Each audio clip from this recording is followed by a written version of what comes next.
Hello viewers, நம்ம இன்னைக்கு coconut pulao தேங்காய் சாதம் பண்ணுறது எப்படிங்கிறத நம்ம பார்க்க போகிறோம்.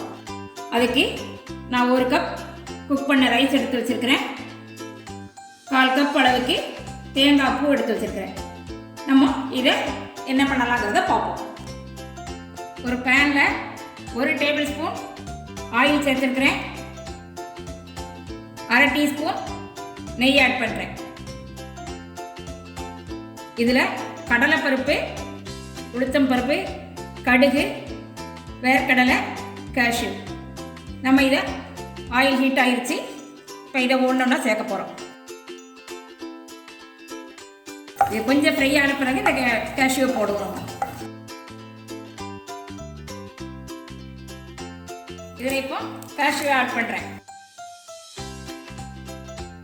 இதில் நான் ஒரு க்ரீன் சில்லியை சாப் பண்ணி வச்சுருக்கிறேன். ஒரே ஒரு சின்ன ரெட் சில்லி எடுத்து அதில் உள்ள சீடை எடுத்துட்டு வச்சுருக்கிறேன்.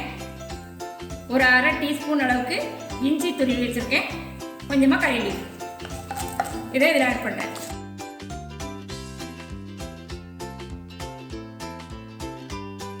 கால் டீஸ்பூன் காயத்தூள். இப்போ இது எல்லாம் ஃப்ரை ஆகிடுச்சு.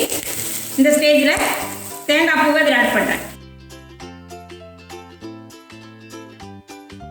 இதில் 1/4 டீஸ்பூன் அளவுக்கு மட்டும் கொஞ்சமாக உப்பு சேர்த்துக்கோங்க.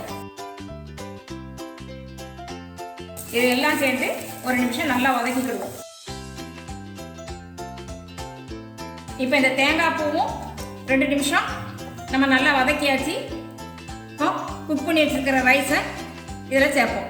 ரைஸ் குக் பண்ணி கொஞ்சம் ஆற வச்சு எடுத்து வச்சுக்கோங்க.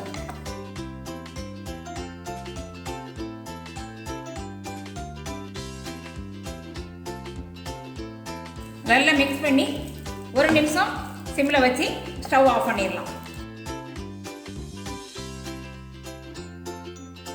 நம்ம இன்னைக்கு ஈஸியான முறையில் கோகனட் புலாவ் பண்ணுறது எப்படிங்கிறத நம்ம பார்த்தோம்.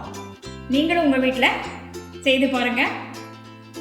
இந்த வீடியோ உங்களுக்கு பிடிச்சிருந்தா லைக் பண்ணுங்கள், ஷேர் பண்ணுங்கள், சப்ஸ்கிரைப் பண்ணுங்கள்.